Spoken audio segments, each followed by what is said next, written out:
بسم الله الرحمن الرحيم الحمد لله رب العالمين الرحمن الرحيم مالك يوم الدين وأشهد أن لا إله إلا الله وحده لا شريك له ولي الصالحين وأشهد أن محمدا عبده ورسوله الداعي إلى صراط مستقيم صلى الله وسلم وبارك عليه وعلى آله وصحبه ومن سار على نهجه واقتفى آثاره ليوم الدين أما بعد. After praising Allah Jalla fi Ulah and sending salutations upon our Messenger Muhammad sallallahu alayhi wa ala alihi wa sahbihi wa sallam, we proceed. Alhamdulillah, thumma alhamdulillah that Allah Azza wa Jalla has gathered us here this evening. And I ask Allah Tabaraka wa Ta'ala to make this a blessed gathering. I ask Allah Tabaraka wa Ta'ala to make us from those who are forgiven in this gathering. And I ask Allah Azza wa Jalla to make us from those who hear this speech and follow the best of it. And I ask Allah Azza wa Jalla, just like He gathered us all here this evening, that He gathers us all in Jannah Firdaus A'la. Ameen. Dua is free, wallahi. And I ask Allah Tabaraka wa Ta'ala to aid our brothers and sisters who are suffering all over the world.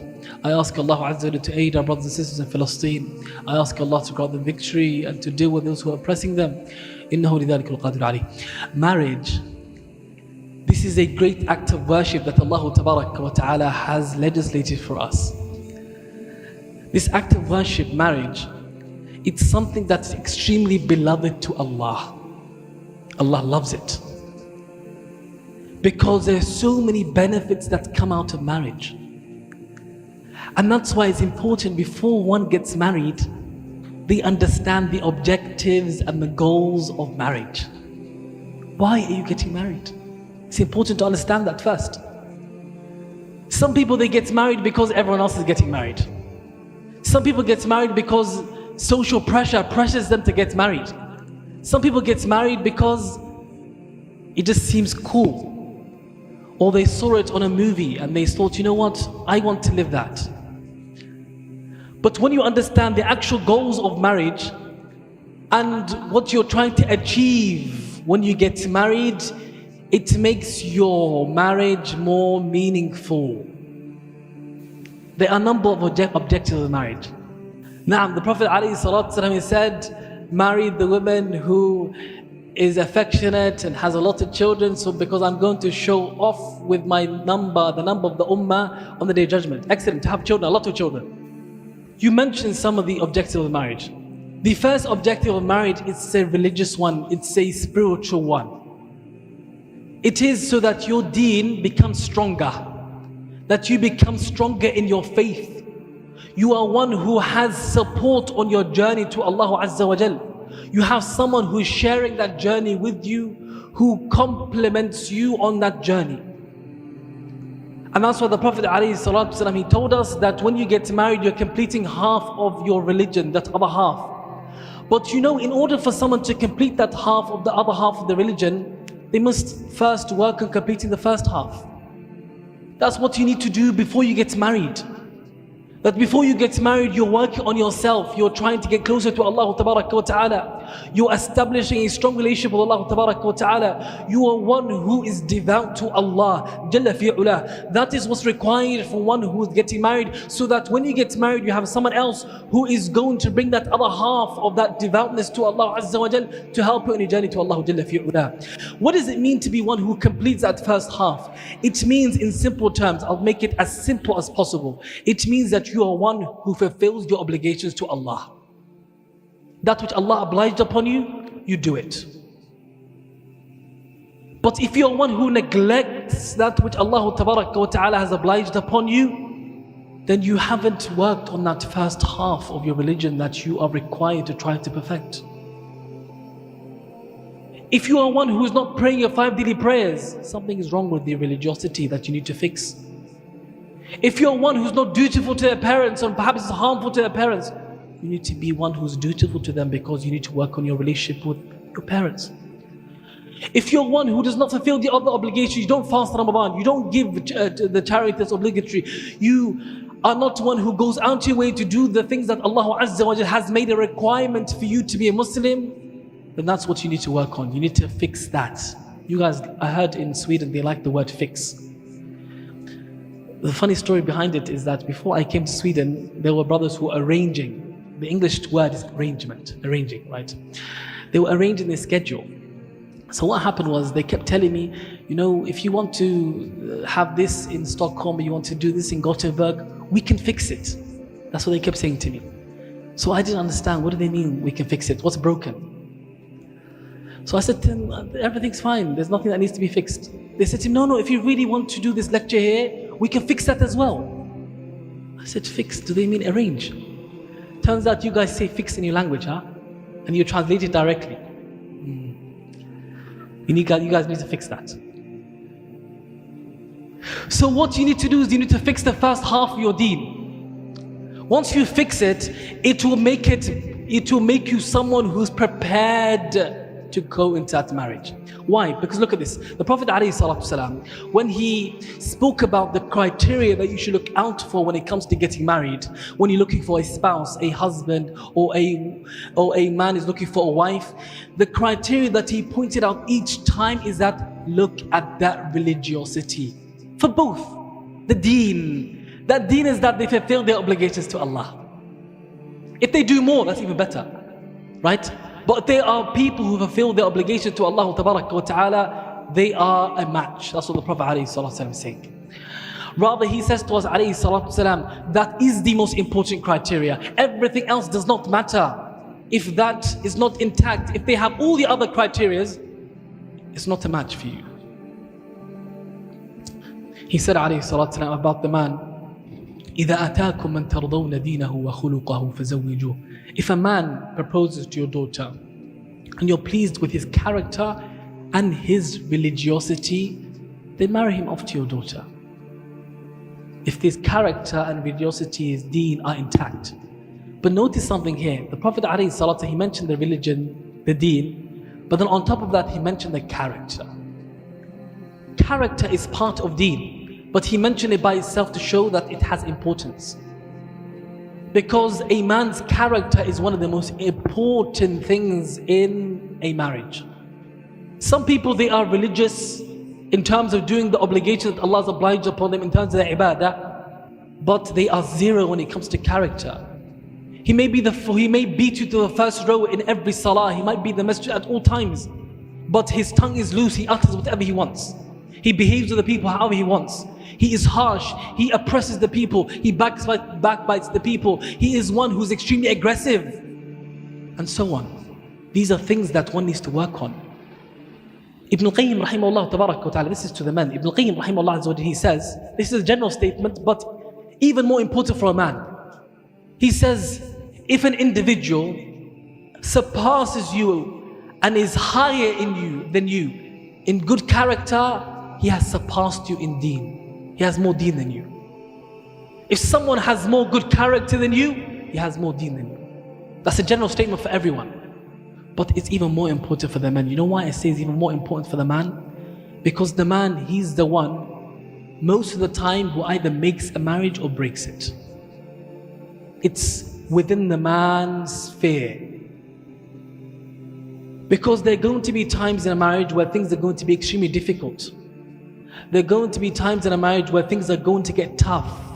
There are going to be times in a marriage where there are going to be extreme disagreements with your spouse. When these matters occur, the man does not have the right to be emotional at times like this.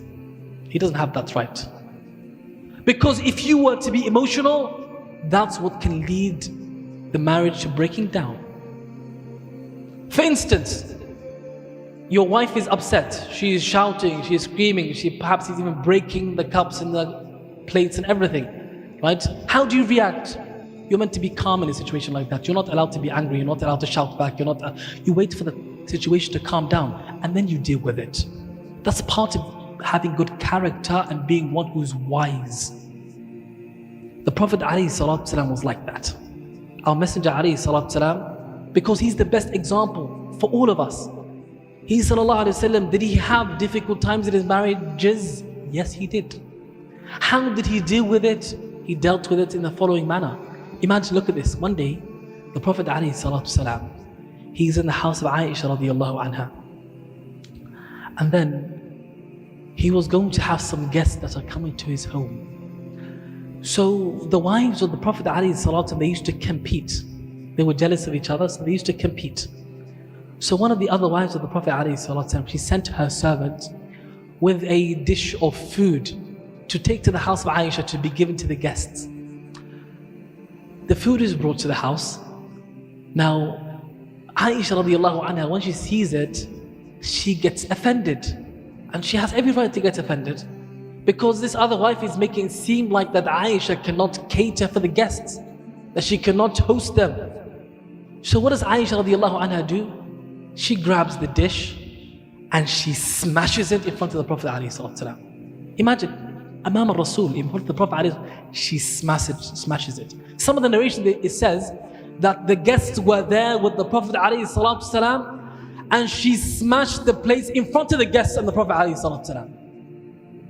Imagine now, I want you to imagine the house of the Prophet ﷺ. It's very small, it's a hujrah, very small. The guests and where Aisha are and where the Prophet ﷺ is all within the same area. It's very tiny. She's not in a separate room when she's doing this. They're in the same area, she smashed it. How would you react if that happened to you? Perhaps some of us, if that happened to them, their wife smashed the plates in front of them, they'll tell all the guests, Yalla, everyone out. I will deal with this right now, right? And perhaps the situation will escalate. And they will let their emotions drive them. But look at the best of creation, Muhammad alayhi salatu salam. His first reaction was that he smiled. He smiled. The Sahaba are shocked. Some of them are thinking, what just happened? What on earth is going on? What have we walked into? And the Prophet ﷺ, he knows they're confused, so he says to them, غَارَتْ أُمُّكُمْ, your mother became jealous.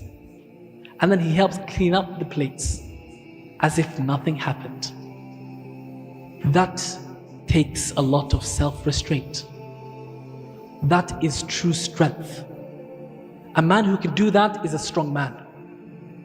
Because the Prophet ﷺ told us, لَيْسَ الشَّدِيدُ بِالسُّرْعَةِ, that the strong man is not the one who's able to wrestle people and beat them physically. That's not a strong man. He said, إِنَّمَا الشَّدِيدُ مَنْ يَمْلِكُ نَفْسَهُ عِنْدَ الْغَضَبِ. The true strong one is the one who's able to control himself when he's angry. If you lose control of yourself when you're angry, you're a weak man. You let shaitan get the best of you. You're not able to combat him. You don't have the strength to do so. But a man who's able to have that self-restraint, and he refrains from being extremely emotional and even losing his mind because of how emotional he becomes, that's a strong man. Now the question that every single one of us, especially the men, brothers who are here, needs to ask himself is that, how much of that do I possess? If I don't possess that, I need to now work on that, especially if you're not married before I get into a marriage. That you learn to be forbearing, you learn to be patient. The Prophet ﷺ, he told us, إِنَّمَا الْعِلْمُ بِالتَّعَلُّمِ وَإِنَّمَا الْحِلْمُ بِالتَّحَلُّمِ. He said that knowledge, it's learned.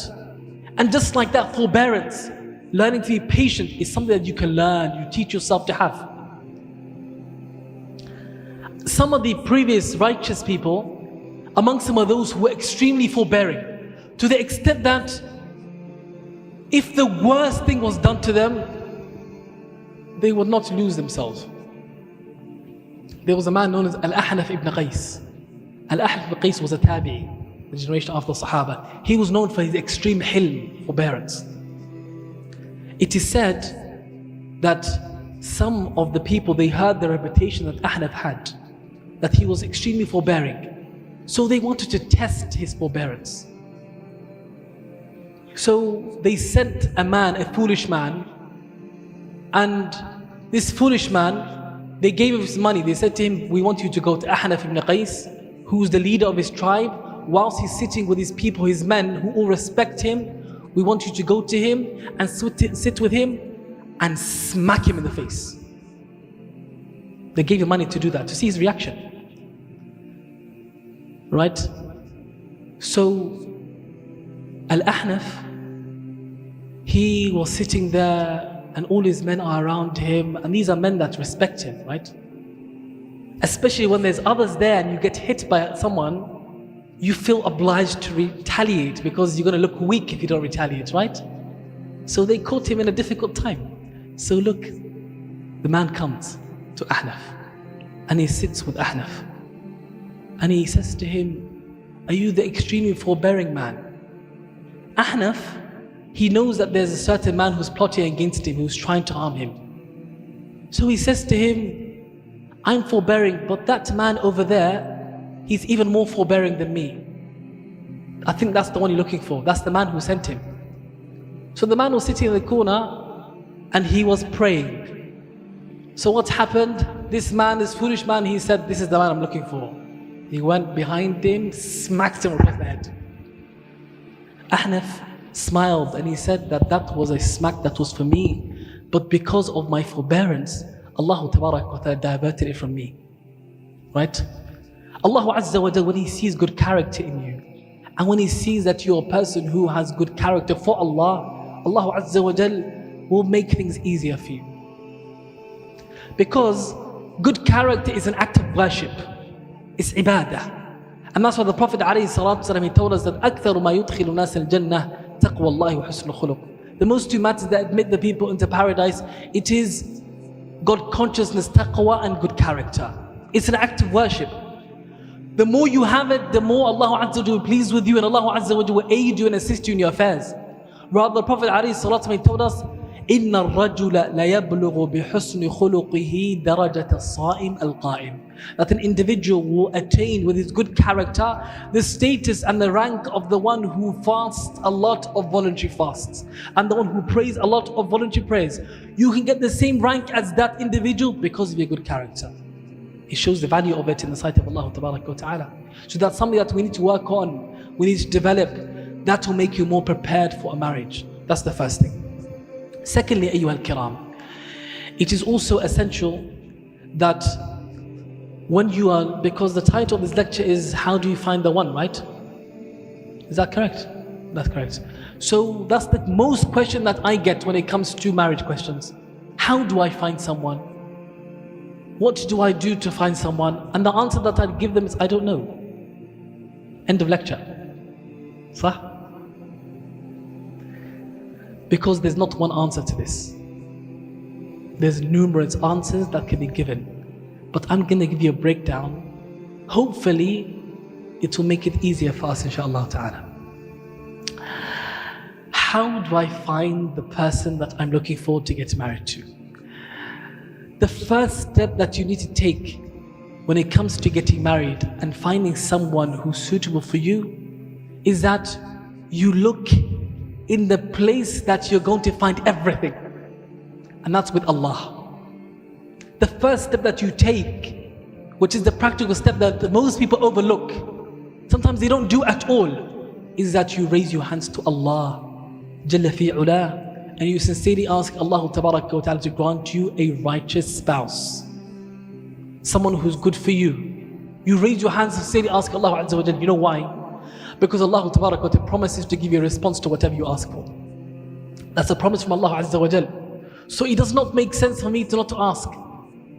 Before I ask any human being or I look elsewhere, I ask Allah first. And whenever you ask Allah Jalla fi'ula sincerely, Allah Tabaraka wa Ta'ala will never disappoint you. The Prophet ﷺ tells in hadith, there are three categories of people that Allah Tabaraka wa Ta'ala promises to help them, to aid them, to assist them. Amongst them is the one who is trying to get married to protect themselves from haram. Allah promises to help that person to get married. If you're sincere. If you're sincere in looking for marriage, and Allah Azza wa Jalla knows your heart, how sincere you are, and how serious you are, you raise your hands to Allah Azza wa Jalla and you ask Allah for His aid and assistance to grant you that person. That's the first thing. And the way you ask Allah Azza wa Jalla matters. Some people, they say, I made dua, but I'm still single, brother. What are you on about? The way you ask Allah makes a difference. What do I mean by the way you ask Allah? It means that dua has a certain way that you ask Allah Jalla fi'ula. The Prophet ﷺ taught us how to format our du'as. He told us that when you ask Allah Tabaraka wa Ta'ala to start by praising Allah Azza wa Jal, because that will make your dua more accepted. And then after you praise Allah Azza wa Jal, you send salutations upon the Prophet ﷺ.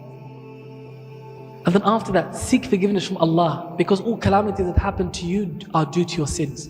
Seek forgiveness from Allah from the sins that you committed. And then ask Allah for what you wish. Ya Allah, grant me a beautiful, righteous spouse. And then you ended by sending salutations upon the Prophet ﷺ. That format makes your dua more accepted in sight of Allah Azza wa Jal. But then the Prophet ﷺ told us other things, other factors that matter. He told us, number one, that you ask Allah with certainty that you're going to get a response. He said, Udu'u Allah wa antum muqinuna bil ijaba. Ask Allah whilst you're certain that you're going to get a response. Meaning that if you have a speck of doubt that you're going to get a response, you're not going to get a response. Because Allah Azza wa Jalla says to you, Ud'uni astajib lakum. Ask me, I shall respond to you. And then you say, I'm going to ask you, but I'm not sure that you're going to give me a response. That's disrespectful. How do you think you're going to get a response? When you have that mindset, you have to be certain, 100%, I've asked Allah, I'm going to get a response. The response that you get, it is not always the response that you asked for. You asked for something that you wanted, and Allah Ta'ala will grant you that which is better for you. That's given. Because Allah Azza wa Jalla knows that which is the best for you. So whenever you call upon Allah Azza wa Jalla, the Prophet ﷺ told us that you're going to get one of three. Either Allah Ta'ala will grant you what you asked for, or Allah Ta'ala will protect you from harm that's coming your way due to your dua, or Allah Ta'ala will delay it for a better time and a time that you needed most. So every time you make dua, you're always winning, you're never losing. And the Prophet ﷺ told us that the moment you say, I've made dua, I haven't got a response, if you have that attitude, you won't get a response. He also told us ﷺ that Allah Ta'ala does not accept the dua of a heart that's heedless and distracted. Meaning that when you're asking Allah, if you're just saying words but it's not coming from your heart, it's not genuine, you won't get a response. These things, they matter, they're part of how you ask Allah. It makes a huge difference to your dua. So that's how you ask Allah Azza wa Jal. Now look at this. The Quran, it has only one story of marriage in the Quran. The whole Quran, there's only one story of marriage. Whose story is that? The story of Musa alayhi salam. Musa alayhi salam, his story is the only story that's mentioned in the Quran that talks about marriage. How did Musa alayhi salam get married? Allah Azza wa Jalla mentioned it to us for us to take lessons from it. What did Musa alayhi salam do?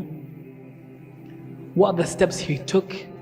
All of that, it's giving you a blueprint on how to get married. Musa alayhi salam, he came to a different city. He's strange to the city, he doesn't know it. And then he found people who are by water, who were getting some water for their cattle, for their animals. And he saw two women who were far away from all the men who were collecting the water. So then Musa alayhi salam, he went to these two women. He said to them, "Ma khatbukuma? What can I help you with? What's the matter?" They said to him, "We can't go to that. We have our cattle, we're trying to get water for them, but we can't go over there until these men, they leave, and we go over there because they're shy." The nature of a woman is that she's modest and shy. She doesn't openly mix with the opposite gender. She's not close with the opposite gender. She keeps a distance. She's bashful and shy.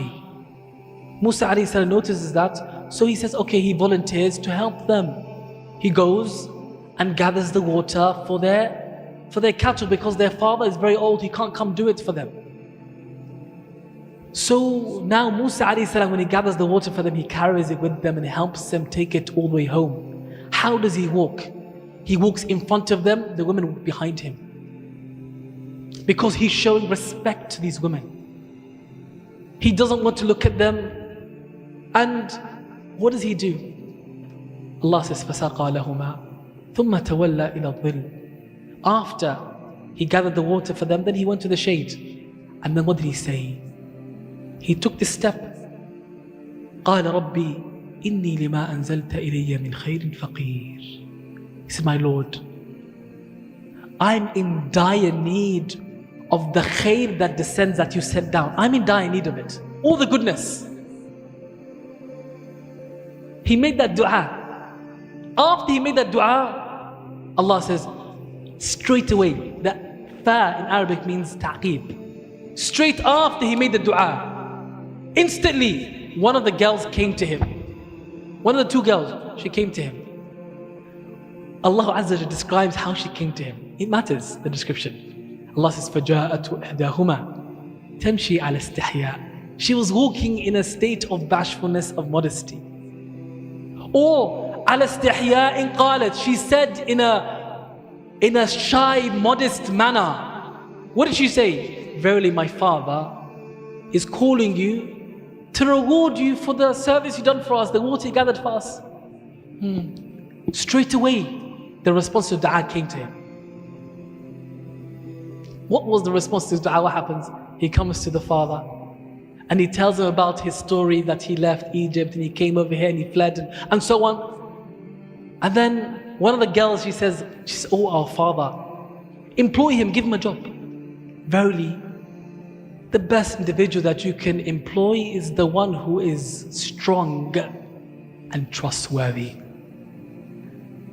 She pointed out these two characteristics that Musa alayhi salam had. Strength, which is physical strength, emotional strength, spiritual strength.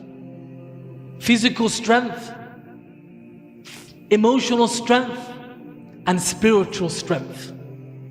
Al-Amin, trustworthy. Trustworthiness, what does it mean? That you are one who fulfills the rights of every single person, everyone, you fulfill their rights. That's what it means to be trustworthy. Ameen, amana, that you fulfill the rights of everyone, starting on the right of Allah and then the rights of the creation. He had these two qualities. She said, Ya Allah, oh our father, employ him. So what does this father say to Musa alayhi salam? He says to him, إِنِّي أُرِيدُ أَنْ أُنْكِحَكَ إِحْدَى بْنَتَيَّ هَاتَيْنِ عَلَىٰ أَنْ تَأْجُرَنِي ثَمَانِيَ حِجَجٍ. He said, straight away, I want to marry you to one of my two daughters, with the condition that you work for me for 8 years. And if you complete it as 10 years, because that's the mahar, the dowry, that's from you, yani. That's a favor that you do from yourself. And I don't want to make it difficult for you. Musa alayhi salam, after he did that, and he made that dua to Allah Tabaraka wa Ta'ala, what happened? Allah Tabaraka wa Ta'ala granted him rizq, provision. Allah opened a door of provision for him, and he granted him marriage. Just by making that dua. The element of dua is essential, ayyuhal kiram. Making dua is so important. This dua is a dua that you should memorize, especially those who are not married. It will help you get married, inshallah. Allah will bring that khair to you instantly. If you are one who perhaps thinks that I can't get married right now because I don't have the finances to get married, by making this dua, Allah Tabaraka wa Ta'ala will facilitate that for you so that you can get married. Like He did for Musa alayhi salam. But this story teaches us something. It teaches the qualities that you look out for a wife and the quality that you look out for in a husband. Allah Tabaraka wa Ta'ala reiterated twice the quality of bashfulness and modesty and shyness that these women had. Because modesty and bashfulness, it indicates God consciousness. It indicates fear of Allah. Because haya, the Prophet ﷺ told us how important it is when it comes to our faith. He said that al-haya ad-deenu kullu. He said the whole religion, it is haya, modesty and bashfulness. Meaning the more modesty and bashfulness you have, the better your religiosity is, the better your Islam is, the better your iman is. But the Prophet ﷺ, he told us that al-haya'u shu'batun min iman. He told us that haya, it is a part of iman. He told us ﷺ, inna li kulli deenin khuluqa, that every single religion has a characteristic that is known for. And the characteristic of our faith, Islam, it is al-haya. That's universal for men and women alike. But women, they have this natural haya that Allah Azza wa Jalla created them with, which is more than a man, which gives them an advantage over us. Because a man, sometimes he has to work hard to increase his modesty and to become more bashful. Whereas a woman, Allah Tabaraka wa Ta'ala gives her that advantage. It's natural. Allah created her with it. So when she increases that bashfulness, she becomes a better mu'mina, a better believer.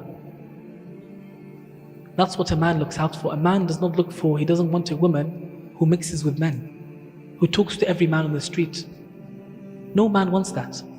A man does not want a woman who dresses in a way that's not modest, which goes against the guidelines of Allah. A man does not want a woman who walks in a way and attracts attention. from other men. No man wants a woman like that. That's a reality. Am I right? Am I right? Because a man is meant to be jealous. He's created with ghira. That he has jealousy, protective jealousy over his womenfolk. And that's part of iman. That the man, he has that protective jealousy that he does not want another man to be casually conversating with his wife and sitting with his wife and just having fun with his wife. No man wants that. He has that protective jealousy. Imagine the Prophet ﷺ, when he spoke about the ruling of adultery, if someone was caught committing adultery, that you have to bring 4 witnesses. Right? He mentioned that. One of the Sahaba, his name was Sa'ad ibn Ubadah radiyallahu anhu. He said, Ya Rasulullah, if I see another man with my wife, I'm not going to go and get 4 witnesses. I'm going to cut off his head right there. Kill him. Because of his ghira. The Prophet ﷺ, he said to the Sahaba, أَتَعْجَبُونَ مِنْ غِيرَةِ سَعَدٍ? Are you amazed by the protective jealousy of Sa'ad? They said yes. The Prophet ﷺ responded by saying that, Wallahi, I have more protective jealousy than Sa'ad, and Allah Tabaraka wa Ta'ala has more ghira than me. Because Allah legislated it. What does that mean? It means that your ghira has to be within the limits of the Sharia. You can't exceed the limits of the deen. The limits, the boundaries that Allah Azza has put in place, that's where you stop. You don't go further than that. Some places they go extreme in their ghira, which causes the man to go insane sometimes. And then he starts being paranoid and questioning everything about his wife. That's not how you can live in a marriage. His wife will look to the side, you looking at that man. Why were you looking at that man? What's wrong with you? Sheikh, that's junoon, that's insanity. Right? It has to be within the limits of Sharia. Yani. Be a normal person. Don't be crazy and creepy and freaky. That's what Allah mentions in a woman. But then look what Allah mentions in the description of the man. What a woman should be looking for in a man. These 2 descriptions that Musa alayhi salam was described with: strength. Strength is what a woman looks for in a man. A woman looks for security. She's looking for safety within a man. She's looking for a man who can take care of her. A man who is physically strong, spiritually strong, and mentally strong. He gives her that security that he has that qawwama. What is that qawwama? That qawwama is something that Allah Azza wa Jalla has given the men, you're anointed or appointed by Allah Azza wa Jalla with that qawwama. But what gives you that qawwama? One of the things that legitimizes your qawwama in the sight of Allah Tabaraka wa Ta'ala is that you provide a security for that woman. You provide for her. You provide a home for her that she's secure in. You give her wealth that she needs to take care of her. You provide her health care, everything she needs, you take care of her. That's the man's duty. When that role is taken away from a man, then there's no reason to have a man in a marriage. When that's taken away from a man, that marriage will not last. It will not work. Because a marriage is like a company. A company can have 2 managers or 2 CEOs. Can it have that? It can't, right? Why? Because it's become chaotic. They'll fight each other constantly. One is going to make a decision, another's going to make a decision. They're going to fight over the decision. Nothing's going to get done. The whole company will become corrupt and they will destroy the whole company. Right? A marriage is like that too. Allah Tabaraka wa Ta'ala made one CEO of this marriage, and that's the man. And he's the one who is responsible for managing this marriage. It's a great responsibility. It comes with a lot of work. It's not easy. And it shouldn't be taken lightly. But Allah Tabaraka wa Ta'ala put it in place so that it can safeguard this marriage. Because if this marriage becomes destroyed and it falls apart, so much corruption will come out of that. And we've probably seen that. A lot of us are probably aware, because of how common family breakdowns are. We've seen the outcomes of that. What happens to the children, what it causes to society, and so on. All the mischief and the corruption, the evil that occurs due to there not being a strong family unit. Ayyuha al-kiram, we are living in a time where the family unit, it is under threat. The family unit, it is under threat. by ideologies that are creeping into even the Muslims. They are adopting these ideologies that have nothing to do with Islam, and they are, as a result, destroying our family units. And you all know what I'm referring to. All these isms, all these different isms that exist, they have nothing to do with Islam. Allah Tabarak wa Ta'ala, He chose Islam for us as a way of life.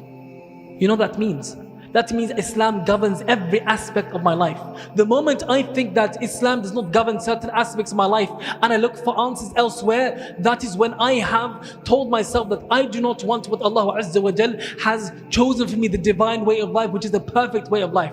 That's extremely dangerous.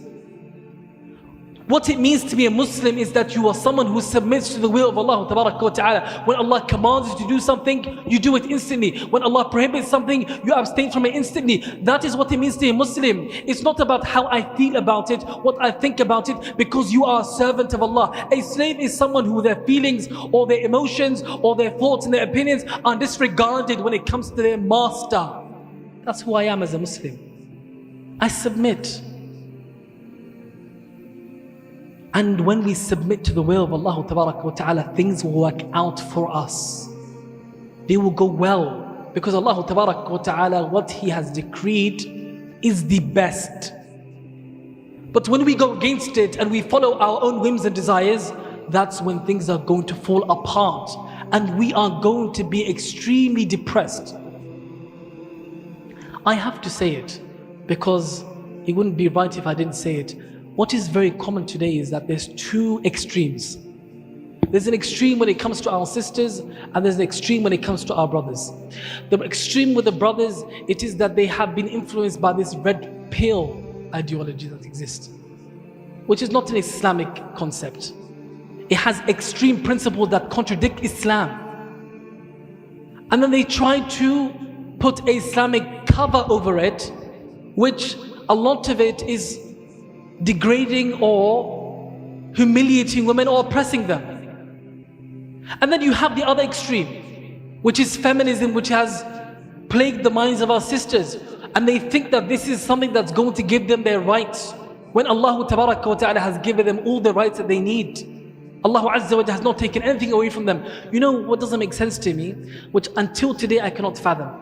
Imagine if I was told this, that I can stay home for the rest of my life, that I don't have to work a day in my life, that I get everything for free, and I can live a lavish lifestyle. If I was told that, and I was given another option to leave home and to go out every day and to go work and to labor and struggle, which one would you choose? I would choose the first one. It doesn't make sense to me where our sisters are told by Allah, you get all this free lifestyle, live your best life. And they say, no, I want to work. I don't get it. I want to go to a 9 to 5 and struggle. Yes, I'm not saying that sometimes you may need to do that, right? Certain circumstances may cause that. But if you are told initially that your husband is going to take care of everything, right? And you just get to stay home and enjoy your life. Wow, Shaykh, it's Jannah on earth. Why would you want anything else? But society has convinced our sisters that they will be less valued if they are a homemaker, if they are a mother. They have been told that chasing a career is what's going to make you one who contributes to society. La. The best career that a woman can chase, it's the natural career that Allah has chosen for her, motherhood, and it's the most rewarding. Let's say a woman chases a normal career, 10 years, 15 years, she's going up the ladder, she makes it to the top. She's now maybe 40 years old, 50 years old, perhaps unmarried with 100 cats. They're all depressed.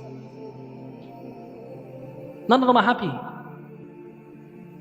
But if she was to get married, right, and she's an extremely educated woman, and she pursues the path of motherhood, which is her innate disposition that Allah created her with, that she has children, and she raises these children upon righteousness, and she raises them to be contributors to society in a positive manner. She has contributed to society in the best way that anyone could do. That is the greatest honor that any individual can get, that a man can never attain. You know, some of the greatest people who lived, they were created by a mother, a single mother. They were made by a single mother who raised them upon righteousness. Some of the names that you're very familiar with, behind them are great mothers who made them. And that's the legacy that they left behind. Huge legacy. Because our ummah, the future of our ummah is our sisters. Our sisters, they make the ummah. They are the backbone of the ummah. They are the backbone of society. You have Imam al-Bukhari, who has the most authentic book after the book of Allah Azza wa Jal. Yani every time his name is being mentioned, people are making dua for him. They read Sahih al-Bukhari. You know that his mother gets a share of every single reward he gets because she's the one who took him to the place of knowledge. She traveled with him and took him to learn, etc. He was an orphan. Ahmad ibn Hanbal, he was an orphan. His mother's the one who raised him upon the righteousness and made him that Imam with the permission of Allah. Ash-Shafi'i, he was an orphan.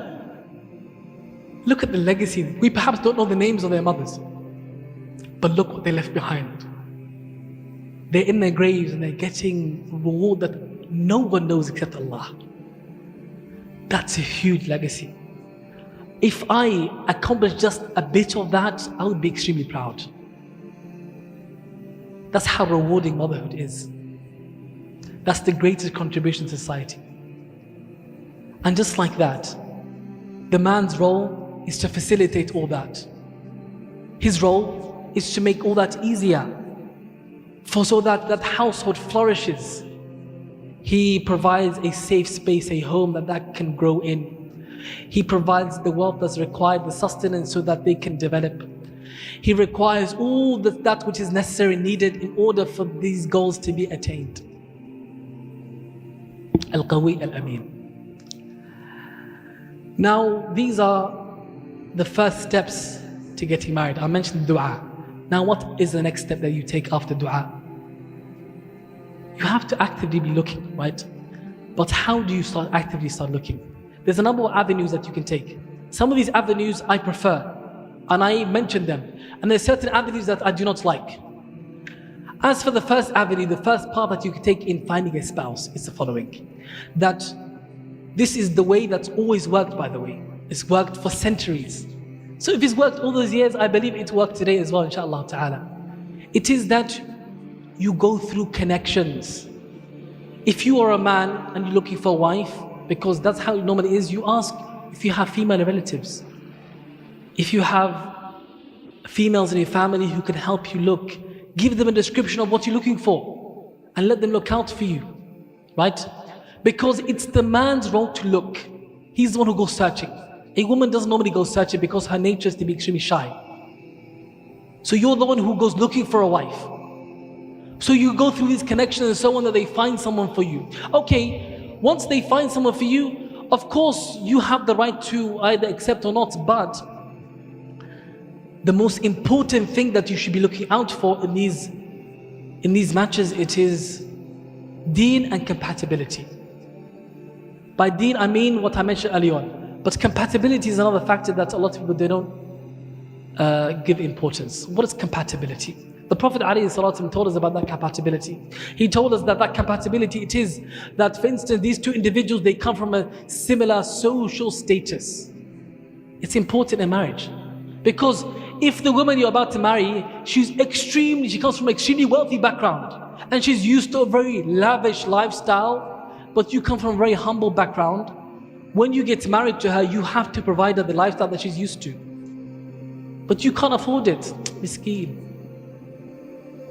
Right? Compatibility. It's important. That's one element. Also, part of compatibility, which is mentioned, it is to marry from someone that you have a similar understanding with, you have a similar mindset. That there's things that you have in common so that you understand one another. It helps a marriage stay intact. And some of the ulama, they even add to that it makes it even better that you marry from the same culture, because it makes the compatibility better. Because one thing that is important that people do not know, especially young people, is that when you get married, you don't only get married to your spouse, you also get married to another package, which is the family. They come with a huge package. So when he gets married to the same culture, it makes it easier for these two families to interact. Because families, sometimes they make a marriage or they break it as well. And if there's so many misunderstandings due to clashes of culture and so on, and not understanding each other's cultures and norms and customs, it can put a strain on the marriage. That's a reality, right? Also, part of compatibility, it is the element that everyone tends to prefer, which is that there's attraction. There's attraction. Attraction is important.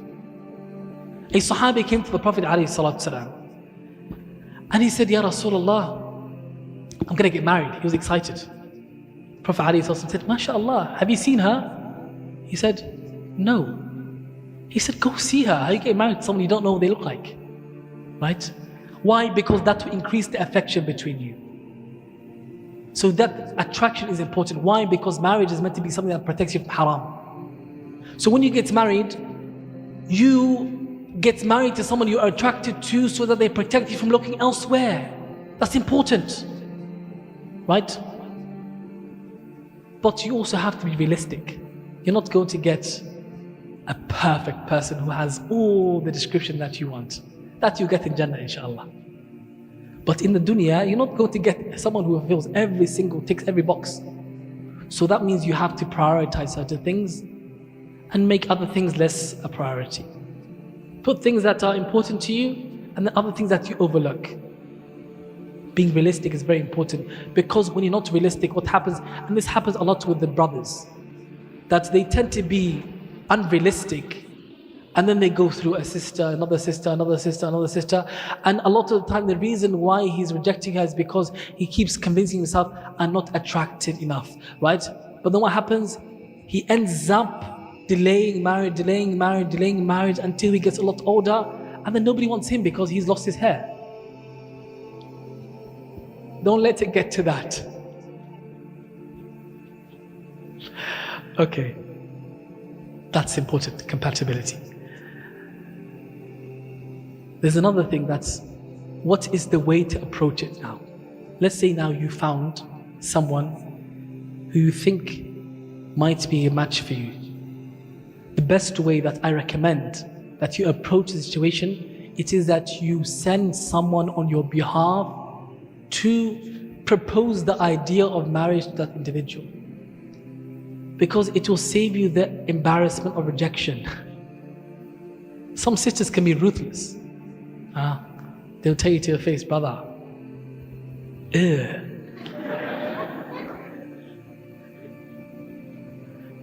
and that can leave a scar for life. Some brothers will be insecure for the rest of their life because of that. He's never going to forget that sister who said to me, La ilaha illallah. So when you send someone on your behalf, it makes the whole process easier. You don't have to face the rejection to your face. And that's what our mother Khadija radiallahu anha, she did. She sent her friend Nafisa to the Prophet ﷺ to propose the idea of marriage. Not to get married to Khadija. Nafisa came to the Prophet ﷺ because you have to do it in a smart manner. Don't embarrass your friend so that they don't have to face that rejection as well. Right? So don't say, my friend so-and-so is interested in you, what do you think? Don't do that. Say, what do you think of marriage? Are you looking to get married? And then if they say to you, yes, and then make it seem like, oh, okay, I think I have someone for you. Nafisa, she said to the Prophet ﷺ, what do you think about getting married? The Prophet ﷺ said, okay, I don't mind. And then she said, okay, what do you think of Khadija?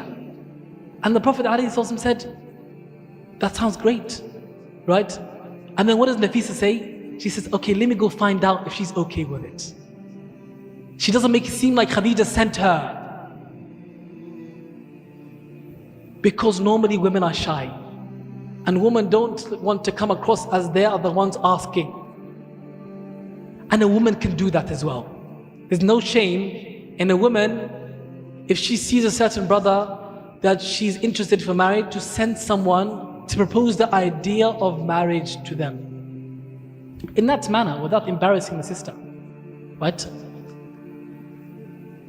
There's no shame in that. So that's what you can do to save yourself in embarrassment. Send a person. But I warn against this. Don't go up to a sister in the market that you see and say to her, sister, give me your father's number, I'm interested in you. Don't do that. You'll freak her out or creep her. Right? She'll think, what a creep. What a weirdo. So don't do that. Okay, once I've done that I've sent perhaps a friend, or I've sent my family, my mother or my sister or someone to go address the sister for the idea of marriage. If she's agreed, then now you can take it to the next step. But there's something that precedes that. How do you know that this person is someone that you want to approach? Because nowadays, once you take that step and you send someone to propose the idea of marriage to someone, it means that you've already kind of made your mind up before you take that step. So that means that prior to taking that step, you need to do your homework on that person. You need to know about them, gather information regarding them, what they're like, what their character is like, what sort of family they come from, etc. These sort of things that are important, that you know them before you actually propose the idea of marriage to them. Because when you propose the idea of marriage to them, most of the cultures today, it's hard to take that back. It's hard to take it back once you get to that stage. It becomes quite formal. So it's better you do all that information and gathering the intelligence beforehand. Okay, now there's a question that is a big question that a lot of people ask. How do I get to know that person? You don't. There's no such thing as getting to know someone before you get married. It doesn't happen, because I'll tell you the truth, and this is the plain truth. You will never know this person truly until you're married to them. You won't know their reality until you actually live with them. So, marriage is a risk. It generally is a risk. But you go off the important things that you know about them, which everyone has agreed upon that they know about this individual. And then secondly, when you actually interact with the person, you speak to them, the things that you speak to them about is not who they are as a person. You don't ask them about themselves, because a lot of the time, what are they going to do? They're going to make themselves look the best. No one's going to say to you, I'm bad at this, I'm bad at this. No one's going to say that to you. They're going to tell you everything that as if they're perfect. It's going to be a facade. So what are the questions that you should be asking? The questions that you should be asking are questions that show whether you're compatible or not. Things to do with your marriage and your future. For instance, if you are someone who, when they get married, you want to reside in a different country, you want to move abroad, ask her if she wants to move abroad. Because if she says, I have to stay here with my family, my parents, I don't want to go anywhere, knowing that answer will help you make your mind up. If it's important to you to know whether your wife is going to work after marriage or not, ask that question. These sorts of questions that are going to affect your marriage, it's important to ask these before you get married to understand how compatible you are to one another. Having children, etc. These sorts of things are very important, because once you get into the marriage and you haven't spoken about these matters, that's what causes a lot of problems in a marriage. Because you never spoke about it prior to getting married. So you start fighting about it and you start to resent one another. It's important to ask these questions. Okay, once you've done that, you've seen her, you're content with the way she is, her deen, her character, you feel like you're compatible, etc. Right? And she's also content with the man, and she's okay, she's happy with who he is. After all that, then you take the next step, and the next step is that you don't delay this step, which is that you formally propose. How does that normally happen? Most cultures have their way of going about it, and Islam does not cancel culture as long as it doesn't go against Islam. It doesn't cancel it, right? If the culture has a certain way of going about it, you can follow that as long as it does not go against the teachings of Allah Ta'ala, right?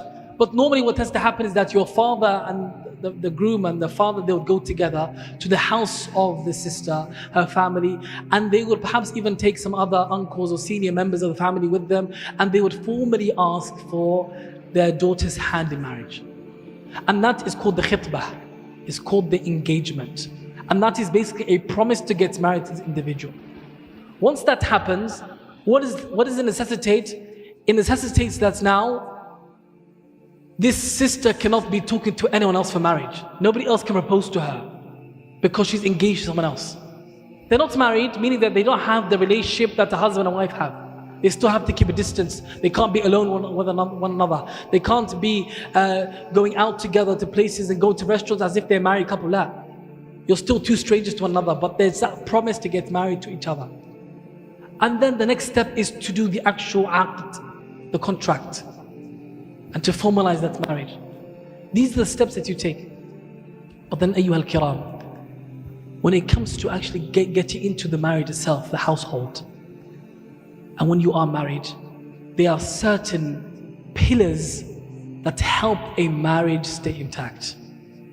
And I believe it's very important that we all know these things. The first pillar of a marriage staying intact, it is that this household, the husband and wife, they do spiritual acts together. They do ibadah together.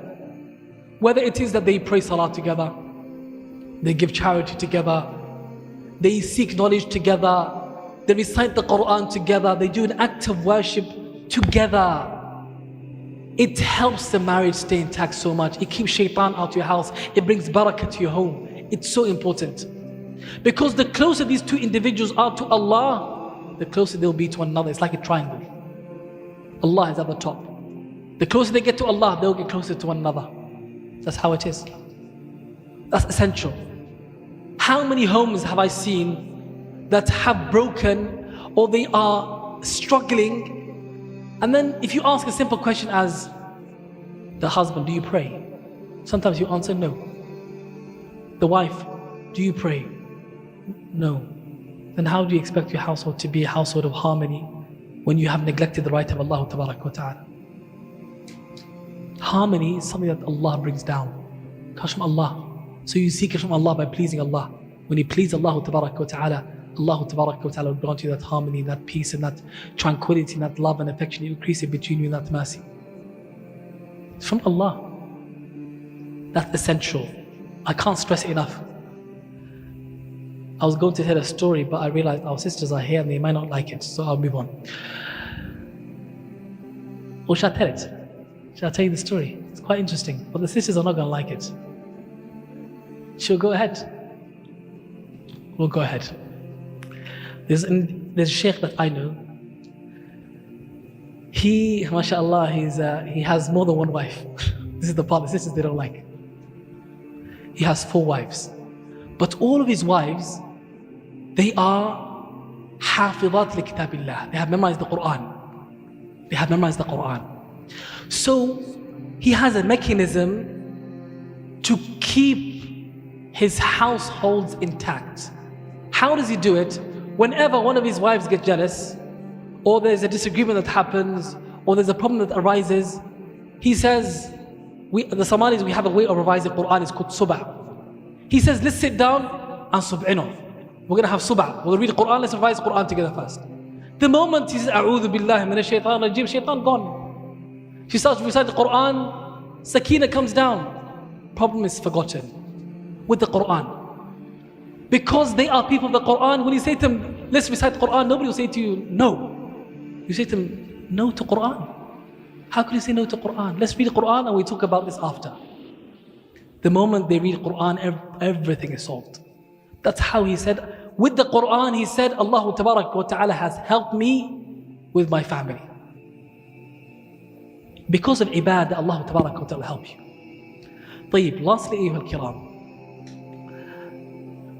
another pillar of the marriage is succeeding, and this is the essential, it is that everyone fulfills their duties, their responsibilities, and they give each other their rights, the 2 spouses. That you know what your duties are, your responsibilities, you fulfill it. And you know what your spouse's rights are, you fulfill it. You give each other their rights.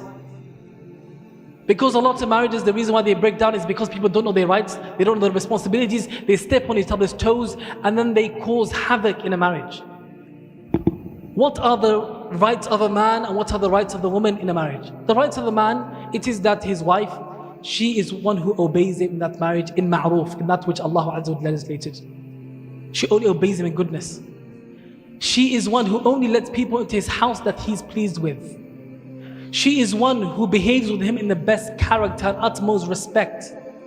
And she takes care of his home and his children.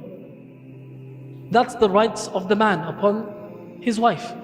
And the rights of the wife upon the husband is that he provides for her, he gives her the qawwama, he provides for her a home for her, he provides for her financially, he takes care of her affairs, he gives her the attention and the rights that she needs. He is one who has good character, addresses her in the best manner. He is merciful towards her, he is kind and gentle with her. He is one who does not harm her in any way, whether it's psychologically or physically. And he is one who helps her in fulfilling her duty and does not make it difficult for her to fulfill her duties. And then there's rights that are shared between both, which is that they respect one another.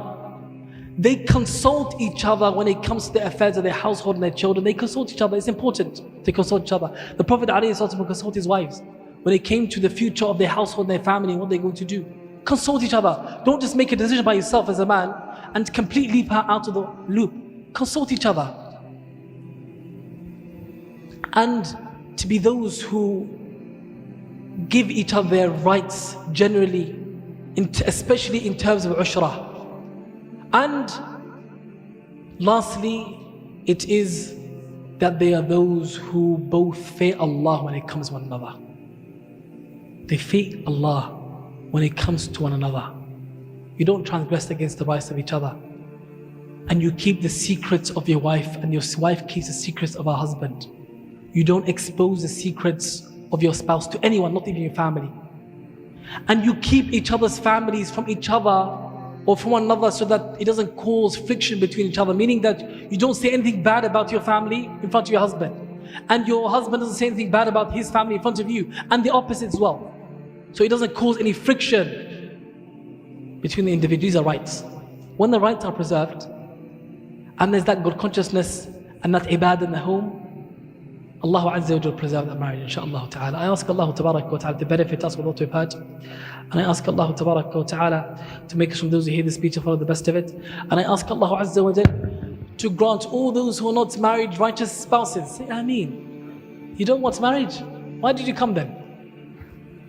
And I ask Allah Azza wa Jalla to make our marriages ones that extend from this world to the hereafter. And I ask Allah Tabarak wa ta'ala, just like He gathered us all here this evening, that He gathers in Jannat al-Firdaus al-A'la without any previous punishment or any difficult account with our parents and our loved ones and all those who have rights upon us. May Allah Azza bless you all and grant us all goodness. Wa jazakumullah khair. Wa sallallahu wa sallam ala nabiyyina Muhammad wa ala alihi wa sahbihi ajma'in. Walhamdulillahi rabbil alamin. Jazakumullah khair.